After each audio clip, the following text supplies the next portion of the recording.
Today, we're going to show you how to replace the keypad code. Usually, your keypad is located outside of your garage door. But today, I have here in hand so I can guide you through how to change your code. First, you have to locate the Learn button in your mortar head. We have here a side-mounted opener, but the same thing will work in your ceiling opener. So now I will show you in the side-mounted opener where to find your Learn button. Usually for LiftMaster, Chamberlain, or Craftsman units, they all will look the same. Maybe they will only change the color of the button. Now you have to press and release the button. When this light is on, it's because your Learn mode is on and you can now change the code. Quick tip here.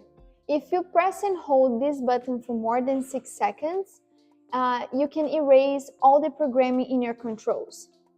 After this is in the learning mode, you can come to your keypad, press your 4-digit code, press enter and hold. You're going to hear this click, and then you're all set up. You can close the lid of your motor, press your 4-digit code, press enter, and your door is going to open.